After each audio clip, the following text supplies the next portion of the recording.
Hello, नमस्कार दोस्तों। आशा करता हूँ आपकी तैयारी बहुत ही अच्छी चल रही होगी और आप अच्छी से अच्छी तैयारी कर रहे होंगे और अपनी तैयारी को बेहतर से बेहतर बनाने के लिए हमारे जीके गुरु ट्रिक्स चैनल के साथ जुड़े रहें। जिन भाइयों ने अभी तक हमारे जीके गुरु ट्रिक्स चैनल को सब्सक्राइब नहीं किया है उनसे प्लीज़ रिक्वेस्ट है कि हमारे जीके गुरु ट्रिक्स चैनल को सब्सक्राइब करें, और जिन भाइयों ने हमारे जीके गुरु ट्रिक्स चैनल को सब्सक्राइब कर रखा है उनके लिए बहुत बहुत धन्यवाद। आज की क्लास में हम जो आईसीटी पेडागोजी के क्वेश्चन हैं शिक्षा शास्त्र के फर्स्ट ग्रेड, जिसमें बहुत ही महत्वपूर्ण जो प्रीवियस ईयर परीक्षाओं में पूछे गए प्रश्न लेके आए हैं जो आपके लिए रामबाण साबित होंगे। अब तक की जो आरपीएससी द्वारा आयोजित की गई परीक्षाएं हैं उनमें प्रीवियस ईयर क्वेश्चन पेपर पूछे गए हैं, उन सभी को लेके आए हैं जो आपके लिए रामबाण साबित होंगे। जिसमें सभी प्रश्न हैं वो सभी प्रश्न प्रीवियस ईयर क्वेश्चन पेपर हैं जो प्रीवियस ईयर परीक्षा में आए हैं। तो आईसीटी एवं पेडागोजी शिक्षा शास्त्र एवं सूचना संप्रेषण, तो जिसमें आज की क्लास तीसरी क्लास है दोस्तों। 2 क्लास हमने इसकी करा दी हैं, एक क्लास और होगी, 1 या 2। उसमें आपकी पूरी आईसीटी एवं पेडागोजी की जितनी भी परीक्षाओं में प्रीवियस ईयर क्वेश्चन पेपर आए हैं वो सभी सॉल्व करा दिए जाएंगे, आपके लिए बहुत ही रामबाण साबित होंगे। आज तीसरी क्लास है जिसमें आज की क्लास में शिक्षण की जो सहायक सामग्री हैं उनके उपयोग एवं सहायक अधिगम या सहकारी अधिगम है उसके जो भी प्रीवियस ईयर परीक्षाओं क्वेश्चन आए हैं उनको सॉल्व किया जा रहा है। आज की क्लास को शुरू करने से पहले आपसे हम कह रहे हैं, जो भाई हमारे टेलीग्राम चैनल पर जुड़ना चाहता है, मैं कोई वो नहीं बना रहा हूँ दबाव, जो जुड़ना चाहता है वो हमारे टेलीग्राम चैनल पर जुड़ सकता है। वीडियो के डिस्क्रिप्शन में जाए, उसमें टेलीग्राम चैनल की लिंक पर क्लिक करे और टेलीग्राम चैनल को भी ज्वाइन कर सकता है। चलो, आज की क्लास का पहला प्रश्न आपकी स्क्रीन पर है। शिक्षक प्रभावी अनुदेश प्रदान करने हेतु जिन स्रोतों का प्रयोग करता है उन्हें कहते हैं शिक्षण सामग्री, द्वितीय स्रोत, प्राथमिक स्रोत, शिक्षण की तकनीकी। तो शिक्षक प्रभावी अनुदेशन प्रदान करने हेतु जिन स्रोतों का प्रयोग करता है उसे कहते हैं शिक्षण सामग्री। क्या कहते हैं? शिक्षण सामग्री कहते हैं। तो ऑप्शन ए आपका सही जवाब हो जाएगा। ये क्वेश्चन आपकी फर्स्ट ग्रेड कॉमर्स की परीक्षा हुई 2015 में, उसमें आया है। तो हम सभी क्वेश्चन लेके आए हैं, वो सभी प्रीवियस ईयर परीक्षाओं के क्वेश्चन है। नीचे आपको देख रखा है, अगला प्रश्न आपका है वो भी आपका फर्स्ट ग्रेड संस्कृत एजुकेशन का है, 2020 में परीक्षा हुई थी, जिसमें पूछा गया था कि अधिगम प्रक्रिया में दृश्य श्रव्य उपकरणों की विशेष भूमिका किसने बताई। ये भी फर्स्ट ग्रेड संस्कृत एजुकेशन में पूछा 2020 में। तो ब्लेयर ने, यूनिसेफ ने, सिम्पसन ने, किसी ने नहीं। तो अधिगम प्रक्रिया में दृश्य श्रव्य उपकरणों की विशेष भूमिका निभाई थी, वो निभाई थी आपके यूनिसेफ ने। किसने निभाई थी? यूनिसेफ ने। ऑप्शन बी हो जाएगा आपका सही जवाब। अगला सवाल है आपका, एक अध्यापक दृश्य श्रव्य शिक्षण सामग्री के प्रयोग से अपने अध्यापन को सरल बनाता है, रोचक बनाता है, प्रासंगिक बनाता है, मनोरंजक बनाता है। तो एक अध्यापक श्रव्य दृश्य शिक्षण सामग्री के प्रयोग से अपने अध्यापन को रोचक बनाता है। ऑप्शन बी आपका सही जवाब हो जाएगा। अगला सवाल है आपका, शिक्षण सामग्री तैयार करते समय एक शिक्षक को निम्नलिखित में से बातों का ध्यान रखना चाहिए। एक शिक्षक को कौन कौन सी बातों का ध्यान रखना चाहिए? जो शिक्षण सामग्री का उपयोग कर रहा है, तैयार कर रहा है, तो शिक्षक को कौन कौन सी बातों का ध्यान रखना चाहिए। ये question Sanskrit education English exam में हुआ था, जिसमें 2024 में हुआ था, उसमें आया हुआ है। तो उपयोगिता, सरलता और लागत, सटीकता, छात्रों का मानसिक स्तर, तो इनको सही चयन करना है कि शिक्षक कौन कौन सी सामग्री का उपयोग करता है शिक्षण तैयार करते समय। तो इसमें आपका हो जाएगा इन सभी का उपयोग करता है। उपयोगिता भी करता है, सरलता का भी करता है, सटीकता का भी करता है और छात्रों का मानसिक स्तर भी देखता है। तो ऑप्शन आपका सही जवाब हो जाएगा, ऑप्शन डी। अगला सवाल है आपका, श्रव्य दृश्य शिक्षण सामग्री का उपयोग इस प्रकार किया जाना चाहिए कि छात्र केवल देख सकें, सामग्री का चिंतन एवं मनन कर सकें, खुशी से ताली बजा सकें, समझें कि शिक्षक सिर्फ एक तमाशा दिखा रहा है। तो इसमें आपका सही जवाब हो जाएगा सामग्री पर चिंतन और मनन कर सकें। इस प्रकार की शिक्षण सामग्री का उपयोग करना चाहिए, ऑप्शन बी। अगला सवाल है आपका, कक्षा में शिक्षण अधिगम सामग्री के उपयोग के बारे में निम्नलिखित में से कौन सा कथन सही नहीं है। पूछा गया कौन सा कथन सही नहीं है। यह विद्यार्थियों की रुचि को बढ़ाता है। हाँ दोस्तों, ये तो सही है दोस्तों। शिक्षक विद्यार्थियों को अपने रचनात्मक दिखा सकते हैं, नहीं ये नहीं होगा, तो ये गलत हो जाएगा। तो यही पूछा है, कथन सही नहीं है, तो ऑप्शन बी हो जाएगा आपका सही जवाब। अगला सवाल है आपका, शिक्षण अधिगम सामग्री की महत्ता की दृष्टि से निम्नलिखित कथनों में से कौन से कथन उपयुक्त हैं। पूछा गया कौन से कथन उपयुक्त हैं। विद्यार्थियों के अधिगम में सहायक होते हैं। अनुदेशन विद्यार्थियों तक अच्छी तरह पहुंचने में सहायक हैं। विद्यार्थियों के प्रेरणा स्तर को बढ़ाने में सहायक हैं। आनंददायी अधिगम को बढ़ाने में सहायक हैं। तो शिक्षण अधिगम सामग्री की महत्ता की दृष्टि से कथन सही है, वो सही हो जाएगा आपका ऑप्शन डी। आनंदमयी अधिगम को बढ़ाने में सहायक होता है, ऑप्शन डी। अगला सवाल है आपका, निम्नलिखित में से शिक्षण सहायक सामग्री किस हेतु उपयोगी नहीं है। शिक्षण अधिगम सामग्री वो किस हेतु उपयोगी नहीं है, ये पूछा है दोस्तों। शिक्षण की प्रभावशीलता हेतु ये तो होती है उपयोगी। पाठ्य वस्तु के स्पष्टीकरण के लिए ये भी होती है। सार्थक अनुभव देने के लिए ये भी होती है। रटंत अधिगम के लिए नहीं, रटंत अधिगम के लिए नहीं, रटने पर भी नहीं होती है। तो ऑप्शन डी हो जाएगा आपका इसमें जवाब। अगला सवाल है आपका, एक शिक्षण अधिगम सामग्री नहीं होनी चाहिए। शिक्षण अधिगम सामग्री कैसी नहीं होनी चाहिए। आयु के लिए उपयुक्त, पाठ से सुसंगत, आकर्षक, उच्च लागत की। तो इसमें आपका सही जवाब हो जाएगा जो शिक्षण अधिगम सामग्री उच्च लागत की नहीं होनी चाहिए, ऑप्शन डी। अगला सवाल है आपका, कक्षा कक्ष परिस्थिति में श्रव्य दृश्य सहायक सामग्रियां उपयोग में लेते समय शिक्षण का निम्नलिखित में से कौन सा सूत्र सम्मिलित होता है। मूर्त से अमूर्त। हाँ दोस्तों, मूर्त से अमूर्त ही होता है, सरल से कठिन नहीं होता है, करके सीखना नहीं होता है, विश्लेषण से संश्लेषण नहीं होता है। तो इसमें हो जाएगा मूर्त से अमूर्त, ऑप्शन ए। अगला सवाल है आपका, निम्नलिखित में से कौन सा कथन शिक्षण में शिक्षण अधिगम सामग्री को उपादेयता से संबंधित नहीं है। उपादेयता से संबंधित नहीं है। प्रत्यक्ष अनुभव का अच्छा विकल्प नहीं। शिक्षण के मूल्यांकन की प्रक्रिया, हाँ ये है।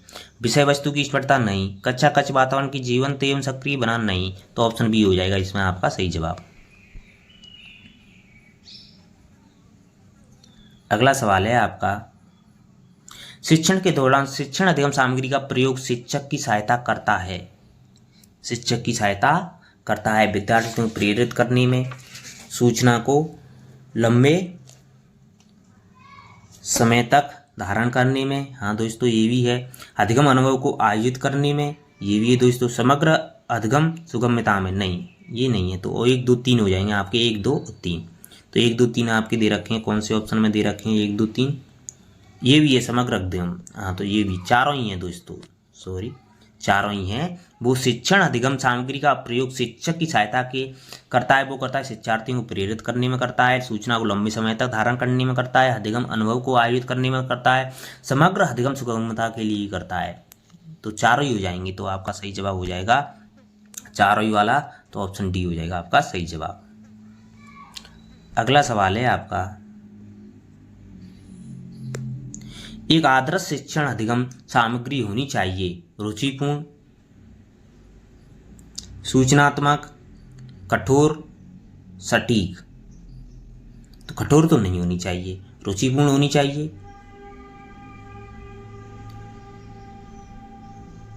सूचनात्मक होनी चाहिए और सटीक होनी चाहिए। तो 1 2 4 1 2 4 दे रखे हैं आपके, ऑप्शन बी, ऑप्शन बी आपका सही जवाब हो जाएगा। अगला सवाल है आपका, कक्षा कक्ष में श्रव्य दृश्य सामग्री का उपयोग करते समय इसके चयन के लिए मार्गदर्शक सिद्धांत क्या होना चाहिए।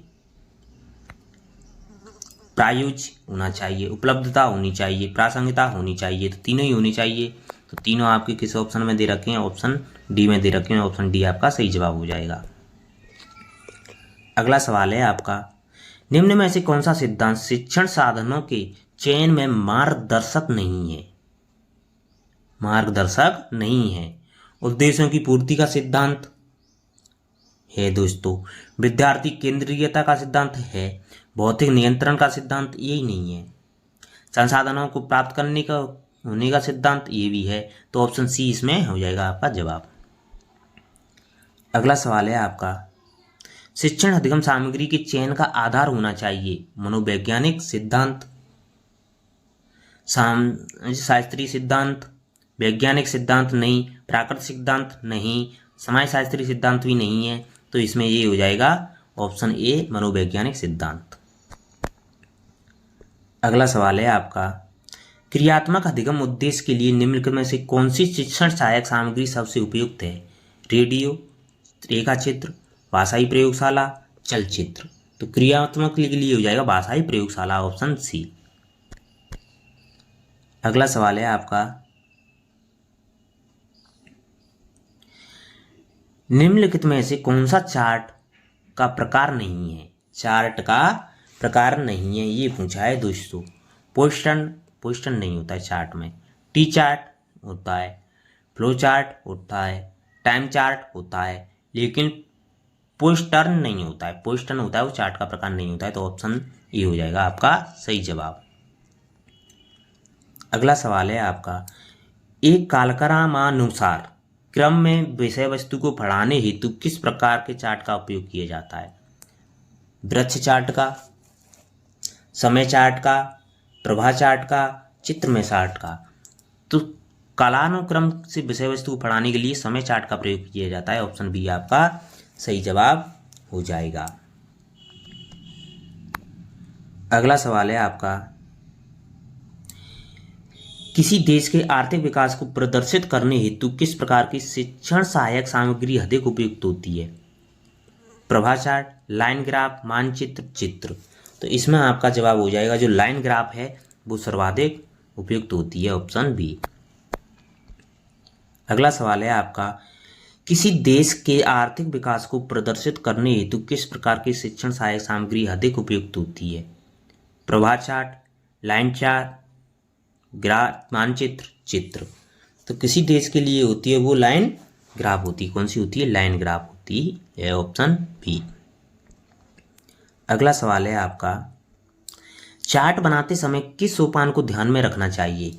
चार्ट बनाते समय किस सोपान को ध्यान में रखना चाहिए? तो चार्ट बनाते में चार्ट का प्रयोग करना चाहिए, चार्ट की सजावट पर ध्यान देना चाहिए, चार्ट के प्रयोग करने की अवधि पर ध्यान देना चाहिए, चार्ट की गुणवत्ता सभी पर देना चाहिए। तो इसमें सभी हो जाएंगे। तो ये क्वेश्चन सभी आएगा इसमें, तो सभी हो जाएंगे। तो ये क्वेश्चन मिसप्रिंट हुआ था तो इसको डिलीट किया गया था, इसका बोनस नंबर मिला था। इसमें सभी आएगा, ऑप्शन सभी हैं। वो चार्ट बनाते समय सोपान को ध्यान में रखना चाहिए, सभी का ही रखना चाहिए दोस्तों। ये 2018 में आया था, फर्स्ट ग्रेड की हिस्ट्री की एग्जाम हुई थी जब। तो सभी हो जाएगा इसमें। अगला सवाल है आपका, लिंग्वा फोन उदाहरण है। लिंग्वा फोन उदाहरण है, लिंग्वा फोन है वो श्रव्य सामग्री का उदाहरण है, सुनने का ही काम करता है। ये हो जाएगा आपका सही जवाब। श्रव्य दृश्य नहीं होता है, क्रिया सामग्री नहीं होता है, दृश्य सामग्री नहीं होता है। तो यही हो जाएगा आपका सही जवाब। अगला सवाल है आपका, लिंग्वा फोन किस प्रकार की सामग्री है? ये 2020 में आया था, पहले वाले 15 में और 13 में आई थी, ये 2020 की परीक्षा में आया है। तो लिंग्वा फोन है वो श्रव्य सामग्री है, ऑप्शन ए ही हो जाएगा आपका सही जवाब। अगला सवाल है आपका, फिर दोबारा आ गया, ये 2013 में आया था, फिलोसॉफी की परीक्षा हुई थी जब। लिंग्वा फोन उदाहरण है वो श्रव्य सामग्री का ही उदाहरण लिंग्वा फोन, ऑप्शन ए हो जाएगा आपका सही जवाब। अगला सवाल है, कौन सी सहायक सामग्री सबसे सस्ती और अधिक उपयोगी होती है? मॉडल, चार्ट, गृह निर्मित, भाहल। तो इसमें सबसे सस्ती एवं अधिक उपयोगी होती है वो सहायक सामग्री होती है गृह निर्मित, ऑप्शन सी। आपका अगला सवाल है, कौन से शिक्षा साधन से बोलने की विधि को अच्छे से उपयोग में लाया जाता है, अच्छे से उपयोग में लाया जाता है।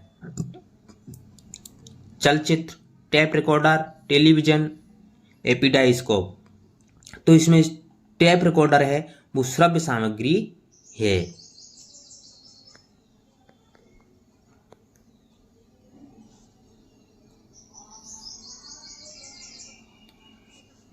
ये चलचित्र बोलने की विधि को अच्छे से उपयोग में किया जाता है, तो इसमें हो जाएगा ऑप्शन डी एपिडोस्कोप। अगला सवाल है आपका, अधिगम का दृश्य साधन कौन सा है? अधिगम का दृश्य साधन है वो कौन सा है? श्यामपट्ट, रेडियो, ग्रामोफोन, टेप रिकॉर्डर। ये सभी सुनने के हैं तो हो जाएगा श्यामपट्ट, ऑप्शन ए। अगला सवाल है आपका, निम्नलिखित में से कौन सी शिक्षण अधिगम सामग्री कठोर उपकरण हार्डवेयर के अंतर्गत आने वाली सामग्री है? प्रोजेक्टर, चार्ट, ग्राफ, मानचित्र। तो इसमें हो जाएगा आपका जो प्रोजेक्टर है वो आपका सही जवाब हो जाएगा। अगला सवाल है आपका, शिक्षा की हार्डवेयर कठोर तकनीक में निम्नलिखित में से कौन सा सम्मिलित नहीं है? कौन सा सम्मिलित नहीं है ये पूछा है दोस्तों। चार्ट, मूल्यांकन के उपकरण, स्लाइड प्रेक्षक, कंप्यूटर।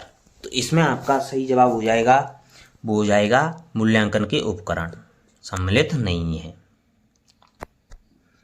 अगला सवाल है आपका, हार्डवेयर तकनीक में कौन सम्मिलित होता है?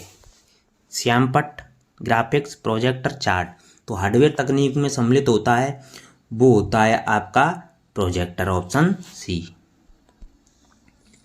अगला सवाल है आपका, ट्रांसपेरेंसी पारदर्शिता का उपयोग किस उपकरण के साथ किया जाता है?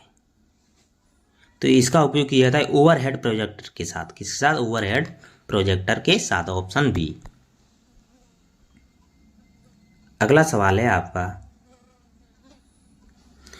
संग्रहालय को हम किस प्रकार की शिक्षण और अधिगम सामग्री की श्रेणी में रखेंगे? संग्रहालय को हम दृश्य सामग्री में रखेंगे। देख सकते हैं संग्रहालय को, श्रव्य दृश्य नहीं होगा, श्रव्य भी नहीं होगा, तो आपका ऑप्शन बी हो जाएगा सही जवाब। अगला सवाल है आपका, स्वतः अनुदेशात्मक यंत्र सेल्फ इंस्ट्रक्शनल डिवाइस का उदाहरण क्या है? डिवाइस का उदाहरण क्या है? दूरदर्शन, चलचित्र, रेडियो, उपरोक्त सभी। तो इसमें सही जवाब हो जाएगा जो उपरोक्त सभी हैं वो ऑप्शन डी। आपका अगला सवाल है, कक्षा शिक्षण के लिए उपयोग किए जाने वाले बोर्डों में सबसे आधुनिक बोर्ड कौन सा है? सफ़ेद पीवीसी बोर्ड, कांच का बोर्ड, स्मार्ट बोर्ड, काला तख्ता। तो इसमें आपका सही जवाब हो जाएगा वो स्मार्ट बोर्ड हो जाएगा आपका सही जवाब, ऑप्शन सी। अगला सवाल है आपका, जिन भाइयों ने अभी तक हमारी वीडियो को लाइक नहीं किया है उनसे प्लीज़ रिक्वेस्ट है, प्लीज़ एक लाइक जरूर दबाएं। ट्रांसपेरेंसीज और स्लाइड्स उदाहरण हैं सॉफ्टवेयर के, कोमल उपागम के, हार्डवेयर के, कठोर उपागम के, सॉफ्टवेयर हार्डवेयर दोनों के, इनमें से कोई नहीं। तो ट्रांसपेरेंसीज एवं स्लाइड्स उदाहरण हैं, वो उदाहरण हो जाएंगे आपके सॉफ्टवेयर के, कोमल उपागम के, ऑप्शन ए हो जाएगा आपका सही जवाब। अगला सवाल है आपका, सुमेलित कीजिए। निम्न को क्या करना है दोस्तों? सुमेलित करना है। ग्राफिक सामग्री में आता है आपका मानचित्र। क्या आता है? मानचित्र। ए का हो जाएगा 2। और प्रक्षेपित सामग्री में आता है आपका स्लाइड, और बी का 3। त्रिआयामी सामग्री में आता है आपका मॉडल्स। डिस्प्ले बोर्ड सामग्री में आता है आपका बुलेटिन। तो इसका आपका सही जवाब हो जाएगा 2 3 4 1। और 2 3 4 1 आपके कौन से ऑप्शन में दे रखे हैं? 2 3 4 1, 2 3 4 1 आपके दे रखे हैं ऑप्शन बी में, तो वो ऑप्शन बी आपका सही जवाब हो जाएगा। अगला सवाल है आपका, शिक्षण में निम्न में से किस श्रव्य दृश्य सामग्री का उपयोग प्रत्यय अधिगम में सहायक है? रेडियो, रेखाचित्र, मान प्रतिमान, भाषा प्रयोगशाला। तो इसमें आपका सही जवाब हो जाएगा वो हो जाएगा प्रतिमान, ऑप्शन सी आपका सही जवाब हो जाएगा। अगला सवाल है आपका, ये आपके सहायक अधिगम के सहकारी अधिगम के प्रश्न आ गए हैं यहाँ से। तो सहकारी अधिगम का पहला प्रश्न आपका है कि एक ऐसी शिक्षण अधिगम व्यूह रचना जिसमें एक कक्षा के विद्यार्थी अपने आप को छोटे छोटे विभिन्न समूहों में बांटकर परस्पर मिलजुल कर अध्ययन करते हैं क्या कहलाती है? प्रभुत्ववादी अधिगम, प्रक्षेपण अधिगम, नियंत्रित अधिगम, सहकारी अधिगम। तो ये सहकारी अधिगम कहलाती है। विभिन्न छोटे छोटे समूह बांटकर परस्पर मिलजुल कर अध्ययन करते हैं, वो सहकारी अधिगम कहलाती है। तो ऑप्शन डी आपका सही जवाब हो जाएगा, सहकारी अधिगम। जिन भाइयों ने अभी तक हमारे जीके गुरु ट्रिक्स चैनल को सब्सक्राइब नहीं किया है वो प्लीज चैनल को सब्सक्राइब जरूर करें। आपका अगला सवाल है, जिस प्रक्रिया में छात्रों का समूह सहयोगपूर्ण भावना के साथ अधिगम करता है वह कहलाता है? तो सहकारी अधिगम कहलाता है। क्या कहलाता है? सहकारी अधिगम। ऑप्शन डी आपका सही जवाब हो जाएगा। जो भाई हमारे टेलीग्राम चैनल पर जुड़ना चाहता है वो वीडियो के डिस्क्रिप्शन में जाए और टेलीग्राम चैनल की लिंक पर क्लिक करे, टेलीग्राम चैनल को भी ज्वाइन कर सकता है, जिस पर आपको महत्वपूर्ण जानकारी एवं PDF प्राप्त होती रहेगी। अगला सवाल है आपका,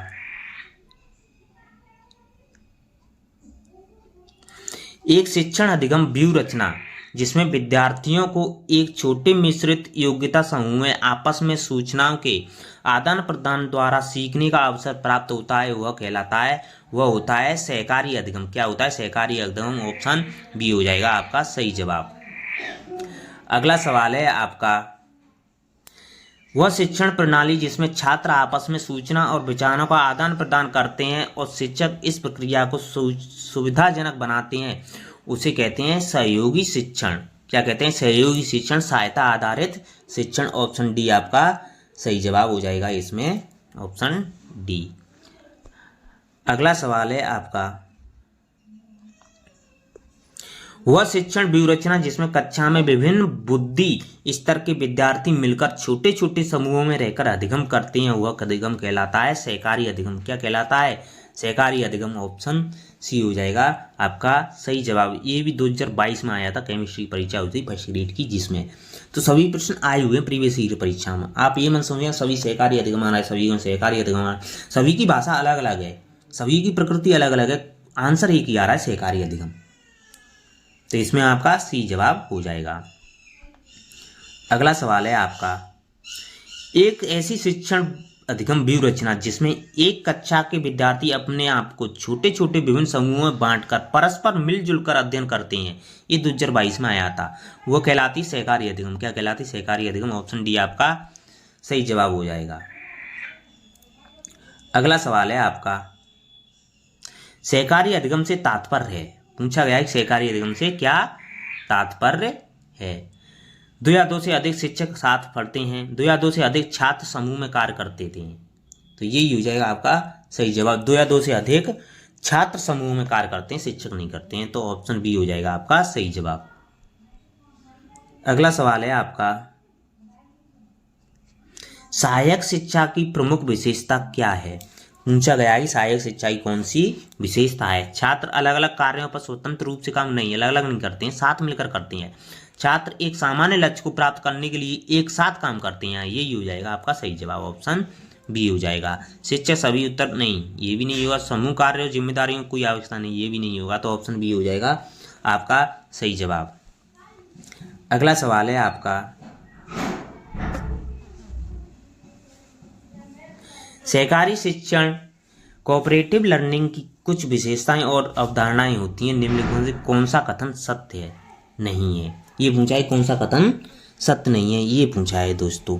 तो इसमें शिक्षण अधिगम प्रक्रिया को सामग्री या शिक्षक केंद्रित की बजाय विद्यार्थी केंद्रित बनाता है, ये भी सही है दोस्तों। यह निर्माणवाद विचारधारा से अलग हटता है ताकि शिक्षण परिणाम बेहतर हो, नहीं ये अलग नहीं हटता है, ये साथ में रहता है, तो ऑप्शन बी हो जाएगा आपका सही जवाब। यही इसमें सत्य कथन नहीं है। अगला सवाल है आपका, निम्नलिखित में से कौन सी सहकारी सीखने की विशेषता है? सहकारी अधिगम सीखने की विशेषता है, वो हो जाएगी आपकी सामूहिक लक्ष्य, व्यक्तिगत उत्तरदायित्व, सफलता के लिए समान अवसर। सक्रिय छात्रों का अतिरिक्त भार नहीं होगा उन पर, सक्रिय छात्रों पर। तो ए बी और सी तीनों ही हो जाएंगे। तो ए बी सी आपके ऑप्शन किस में दे रखे हैं, ऑप्शन ए में दे रखते हैं। ऑप्शन ए आपका सही जवाब हो जाएगा। अगला सवाल है आपका, सहयोगी शिक्षण वर्तमान की एक महत्वपूर्ण विशेषता है। विद्यार्थी अंततः पारस्परिक कार्य करते हैं, कठिन ग्रेडिंग से मुक्ति, समूह आकार महत्वपूर्ण नहीं, उपरोक्त सभी। तो इसमें आपका सही जवाब हो जाएगा, वो हो जाएगा विद्यार्थी अंतः पारस्परिक द्वारा कार्य करते हैं। यह एक सहयोगी शिक्षण वर्तमान की महत्वपूर्ण विशेषता होती है। ऑप्शन ए आपका सही जवाब हो जाएगा। अगला सवाल है आपका,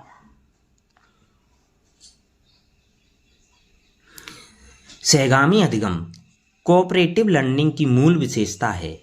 कोऑपरेटिव लर्निंग की मूल विशेषता कौन सी है? तो कोऑपरेटिव लर्निंग होता है विषय वस्तु केंद्रित नहीं, प्रतियोगिता वातावरण नहीं, सामाजिक शिक्षण। असामाजिक शिक्षण होता है जो कोऑपरेटिव सहगामी अधिगम होता है, सहकारी अधिगम होता है। ऑप्शन सी आपका सही जवाब हो जाएगा। अगला सवाल है, सहकारी अधिगम व्यूह रचना है अधिगमकर्ता केंद्रित की, शिक्षक केंद्रित की, विषय वस्तु केंद्रित, वातावरण केंद्रित की। तो सहकारी अधिगम व्यूह रचना होती है वो आपकी अधिगमकर्ता केंद्रित होती है, अधिगमकर्ता केंद्रित होती है। ऑप्शन ए आपका सही जवाब हो जाएगा। अगला सवाल है आपका, सहकारी अधिगम व्यूह रचनाओं के विकास पर निम्नलिखित में से किस अधिगम सिद्धांत ने बल दिया? संज्ञानवाद नहीं, व्यवहारवाद ने नहीं दिया था, संरचनावाद ने भी नहीं दिया था, निर्मितवाद ने दिया था। तो सहकारी अधिगम व्यूह रचना में सर्ववाद विकास पर सबसे अधिक सिद्धांत ने बल दिया था, वो दिया था निर्मितवाद सिद्धांत ने दिया था। ऑप्शन डी आपका सही जवाब हो जाएगा। अगला सवाल है आपका, निम्नलिखित में से कौन सा सिद्धांत सहयोगी अधिगम विधि के विकास में सहायक रहा है? सहयोगी अधिगम विधि, सहयोगी अधिगम विधि में विकास में सहायक रहा है निर्माणवाद, व्यवहारवाद, संज्ञानवाद, उपरोक्त सभी। तो आपका सही जवाब हो जाएगा इसमें जो निर्माणवाद है वो सहयोगी अधिगम में विकास में सहायक रहा है। Option A.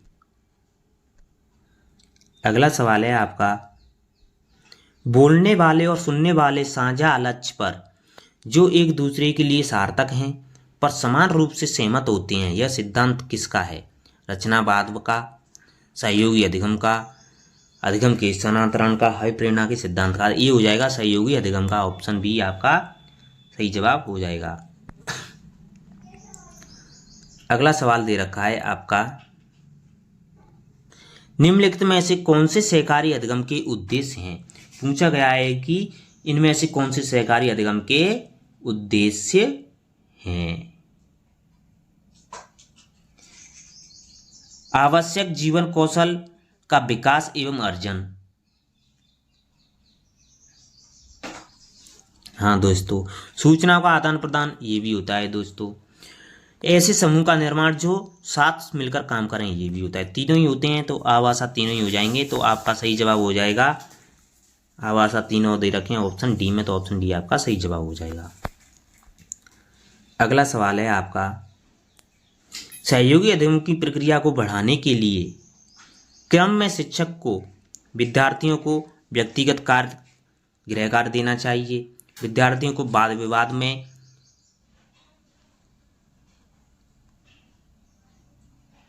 समूह परियोजनाएं देनी चाहिए, उपरोक्त सभी। तो इसमें आपका सही जवाब हो जाएगा वो उपरोक्त सभी हो जाएगा। Option D. अगला सवाल है आपका, निम्नलिखित में से कौन सा सहकारी अधिगम कोऑपरेटिव लर्निंग का लाभ नहीं है? कोऑपरेटिव लर्निंग का लाभ नहीं है ये पूछा है दोस्तों। तो इसमें छात्रों के बीच सकारात्मक संबंध विकसित करना ये तो होता है दोस्तों लाभ। अच्छे अधिगम या लर्निंग को विकसित करने वाले अनुभव प्रदान करना ये भी होता है। कुछ छात्र अपना उचित कार्यभार पूरा नहीं कर सकते, ये नहीं होता है सहकारी अधिगम में। तो ऑप्शन सी हो जाएगा आपका सही जवाब, ऑप्शन सी। अगला सवाल है आपका, निम्नलिखित में से कौन सा सहकारी अधिगम के संबंध में सही नहीं है? सहकारी अधिगम के संबंध में सही नहीं है, ये पूछा है। इसके कई शैक्षिक लाभ होते हैं। हाँ दोस्तों, ये तो होता है। इसके कई सामाजिक लाभ भी, ये भी है। इसका कोई मनोवैज्ञानिक नहीं, मनोवैज्ञानिक लाभ भी होता है, तो यही गलत हो जाएगा। तो ऑप्शन सी आपका सही जवाब हो जाएगा। अगला सवाल है आपका, निम्नलिखित में से कौन सा सहकारी अधिगम का लाभ है? धारण की कमी, अधिक सामाजिक प्रोत्साहन, निम्न उपलब्धि, निम्न आत्मसम्मान। तो अधिक सामाजिक प्रोत्साहन है वो सहकारी अधिगम का लाभ होता है, तो ऑप्शन बी आपका सही जवाब हो जाएगा। अगला सवाल है आपका, निम्न में से सहयोगात्मक अधिगम की कमी है। सहयोगात्मक अधिगम की कमी है। अच्छा अधिगम एवं सामाजिक कौशल विकसित करने का अनुभव, विद्यार्थियों में सकारात्मक संबंध, एक दूसरे की सहायता करना एवं व्यक्तिगत ध्यान देना। केवल कुछ ही विद्यार्थी कार्य में सहयोग देते हैं, तो यही हो जाएगा आपका सही जवाब। यही कमी रहती है, केवल कुछ ही नहीं, सभी विद्यार्थी सहयोग में भाग देते हैं, तो ये ऑप्शन डी। अगला सवाल है आपका, निम्न में से कौन सा सहकारी अधिगम का गुण नहीं है? पूछा है कि कौन सा सहकारी अधिगम का गुण नहीं है। अधिगमकर्ता केंद्रित उपागम है, ये तो गुण होता है दोस्तों। इस प्रक्रिया में अध्यापक का प्रभुत्व संभव नहीं होता है, ये भी सही है दोस्तों, क्योंकि इसमें छात्र होते हैं। इस प्रक्रिया में विद्यार्थी में मतभेद उत्पन्न नहीं होता है, मिलकर के काम करते हैं, साथ मिलकर के सहयोग करते हैं आपस में, तो यही हो जाएगा। इसमें अधिगम का गुण नहीं है, तो यही हो जाएगा ऑप्शन सी। अगला सवाल है आपका, कक्षा की स्थिति में सहकारी शिक्षण रणनीति को लागू करने के लिए कुछ शर्तों की अनिवार्य रूप से आवश्यकता होती है। नीचे दिए गए विकल्पों में से पता करें कि किसकी आवश्यकता नहीं होती है। तो छात्रों में सामाजिक कौशल की कमी नहीं, सामाजिक कौशल की कमी नहीं होती, छात्रों का सामाजिक कौशल तो उच्च होता है, तो उसमें यही हो जाएगा आपका सही जवाब। समूह पुरस्कार उत्पन्न होते हैं, ये भी सही है। व्यक्तियों की जवाबदेही ठहराया जाता है, ये भी सही है। सीखने के लिए प्रेरणा उत्पन्न होती है, ये भी सही है। तो इसमें ऑप्शन यही हो जाएगा आपका सही जवाब। अगला सवाल है आपका, सहकारी शिक्षण रणनीति में कुछ धारणाएं या विशेषताएं हैं, पता लगाइए कौन सी सही नहीं है।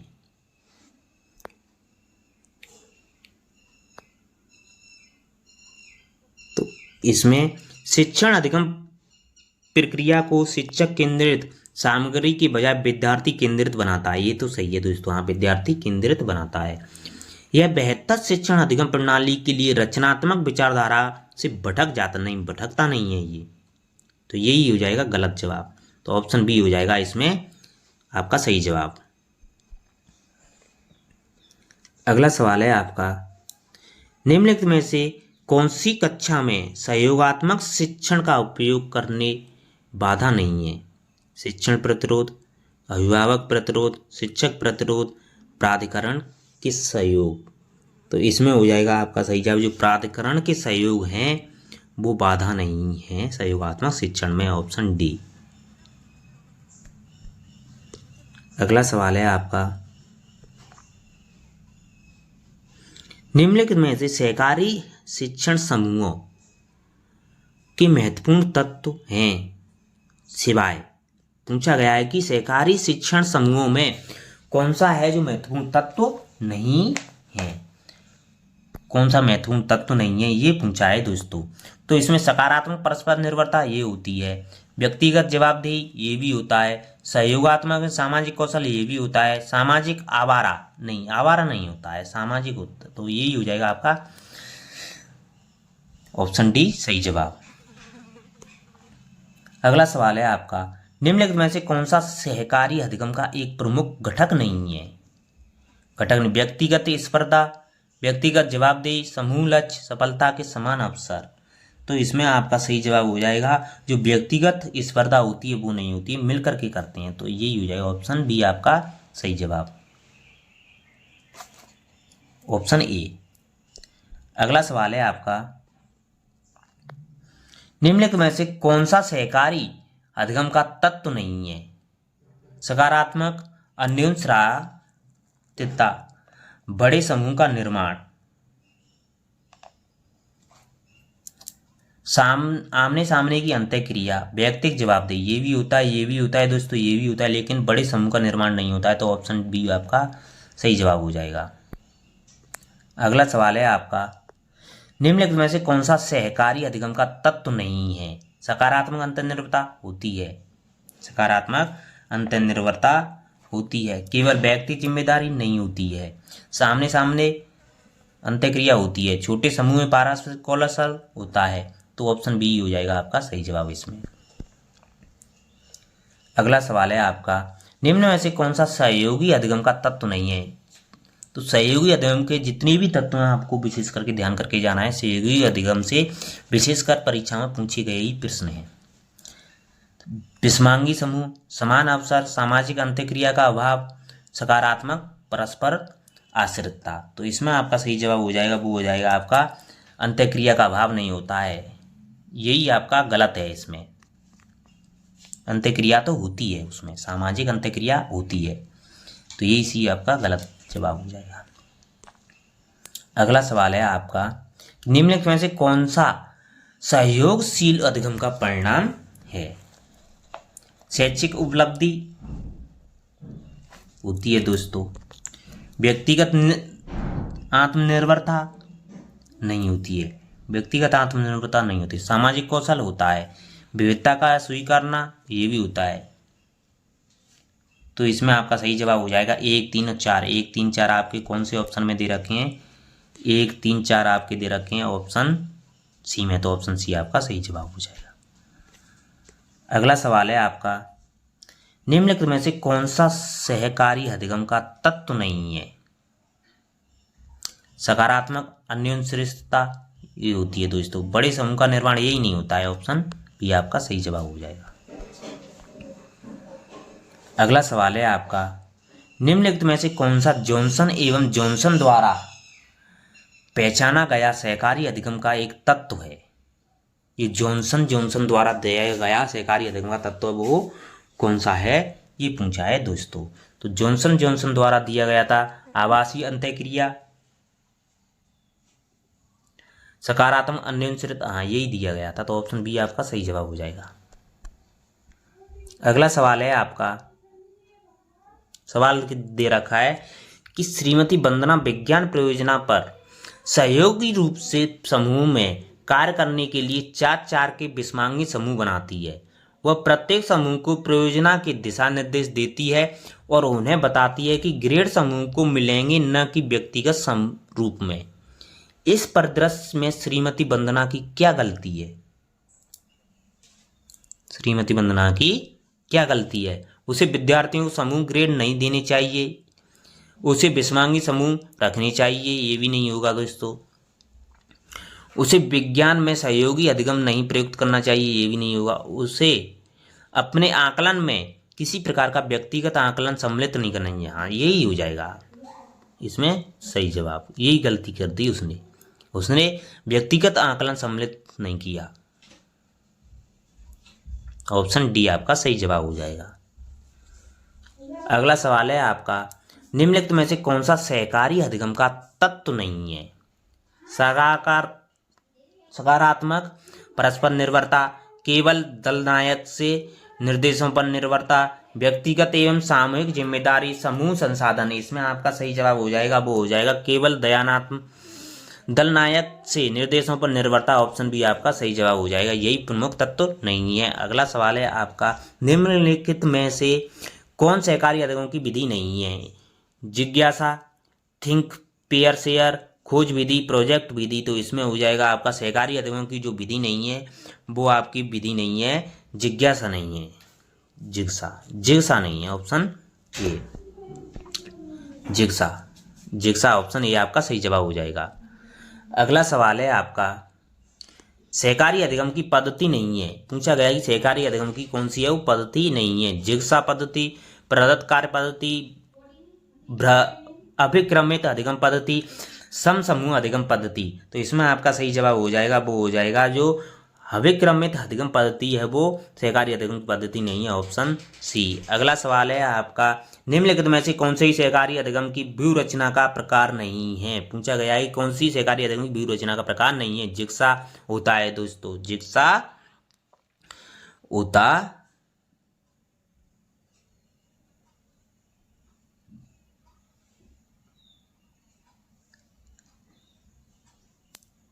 STAD होता है, संरचनात्मक होता है, प्रणाली उपागम नहीं होता है। तो ऑप्शन डी आपका सही जवाब हो जाएगा, प्रणाली उपागम। दोस्तों जो 37 नंबर क्वेश्चन है वो उसमें चेंज कर लेना, 37 नंबर में हो जाएगा आपका ऑप्शन सी होगा, जिक्सा नहीं, मैंने पहले गलत करा दिया था, इसको चेंज कर लेना। तो सहकारी अधिगम की विधि नहीं है, वो हो जाएगी खोज विधि नहीं है। प्रोजेक्ट विधि होती है, थिंक पेयर होती है, जिक्सा होती है, लेकिन खोज विधि नहीं होती है। तो इसको चेंज कर लो, ऑप्शन सी हो जाएगा इसमें सही जवाब। 38 का सी होगा। अब इसका हो जाएगा आपका ऑप्शन डी। अगला सवाल है आपका, निम्नलिखित में से सहयोगात्मक अधिगम का उदाहरण नहीं है। पूछा गया है कि सहयोगात्मक अधिगम का कौन सा है, वो उदाहरण नहीं है। समस्या आधारित अधिगम, थिंक पेयर शेयर ये होता है, जिक्सा होता है, परियोजना आधारित अधिगम होता है। तो ऑप्शन ए ही हो जाएगा, ये ही नहीं होता है समस्या, ऑप्शन ए। अगला सवाल है आपका, सूची 1 को सूची सेकंड से मिलान करना है। दोस्तों सहकारी सूची 1 में दे रखा है सहकारी अधिगम विधियां, सूची 2 में दे रखा है विकासात्मक। तो मिलान करना है सूची 1 को सूची सेकंड से। तो जिक्सा, जिक्सा होता है, वो किसने दिया था, जिक्सा, जिक्सा का प्रयोग आविष्कार किया था, प्रयोग किया था, वो किया था आपका एरोनसन ने। किसने किया था, एरोनसन ने। तो ए का हो जाएगा। तो समूह अन्वेषण, समूह अन्वेषण किया था आपका शरण एवं शरण ने किया था, ऑप्शन इसमें हो जाएगा बी का 4। मिलकर सीखना हो जाएगा, मिलकर सीखना हो जाएगा आपका 1, ऑप्शन जॉनसन रोजर, जॉनसन और रोजर मिलकर सीखना। विद्यार्थी दल उपलब्धि विभाग हो जाएगा आपका स्लेविन। तो आपका सही जवाब हो जाएगा 2 4 1 3, 2 4 1 3, 2 4 1 3 आपके किस ऑप्शन में दे रखे हैं, 2 4 1 3 आपके दे रखे हैं ऑप्शन बी में। तो ऑप्शन बी आपका सही जवाब हो जाएगा। अगला सवाल है आपका, सहयोगी अधिगम प्रविधियों के संदर्भ में निम्नलिखित में से कौन सा युग्म गलत है। पूछा गया है कि सहयोगी अधिगम प्रविधियों के संदर्भ में निम्न में से कौन सा युग्म गलत है। जिक्सा प्रविधि, एरोसन, ये तो सही है दोस्तों। लर्निंग टुगेदर, ये जॉयस एंड बिल की नहीं थी, तो यही गलत हो जाएगा। स्टूडेंट टीम लर्निंग प्रोग्राम स्लाविन की है। ग्रुप इन्वेस्टिगेशन शरण की है, तो ये सही है। तो ऑप्शन बी आपका सही जवाब हो जाएगा इसमें। अगला सवाल है आपका, कौन सी सहयोगी अधिगम उपागम में विद्यार्थी 4 अथवा 5 सदस्यों के विषमांगी समूह में कार्य पर परिचर्चा और दल या टीम निर्माण पर बल देते हुए कार्य करते हैं। सहयोगी लेखन पर, मिलकर सीखने पर, समूह अन्वेषण पर, जिक्सा कक्षा। तो इस वजह मिलकर के सीखने पर बल देते हैं, ऑप्शन बी आपका सही जवाब हो जाएगा। अगला सवाल है आपका,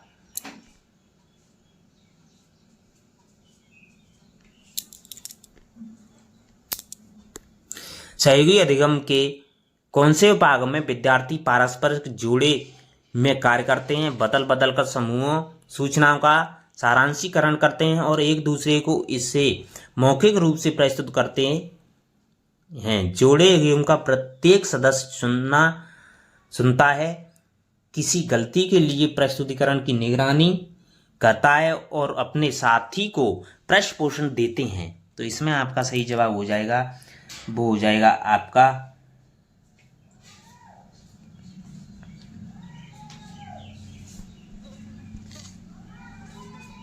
ऑप्शन डी सहभागी लेखन।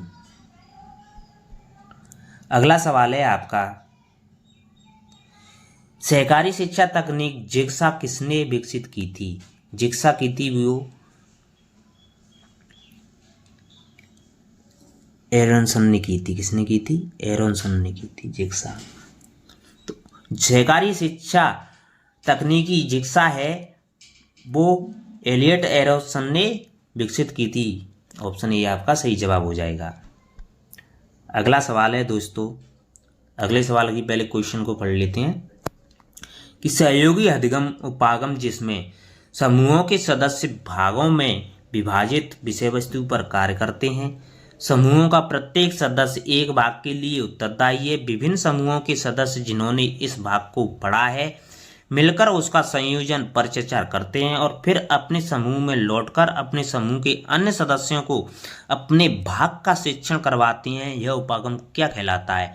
तो यह उपागम होता है वो कहलाता है आपका जिक्सा उपागम कहलाता है। जिक्सा आरा कच्चा कच्छ कहलाता है। ऑप्शन सी आपका सही जवाब हो जाएगा। ऑप्शन सी आपका सही जवाब हो जाएगा इसमें। थैंक यू दोस्तों, धन्यवाद। अगर आपको वीडियो पसंद आई हो तो लाइक करें और अधिक से अधिक शेयर करें। Thank you. आप तैयारी से इसी प्रकार जुड़े रहें और संघर्ष करते रहें। संघर्ष ही सफलता की कुंजी होती है दोस्तों। तो आप संघर्ष से पीछे नहीं हटना है, संघर्ष करते रहें और तैयारी को जारी रखें, तैयारी को छोड़े नहीं, तो सफलता आपको अवश्य मिलेगी। थैंक यू, धन्यवाद। आपका दिन शुभ हो।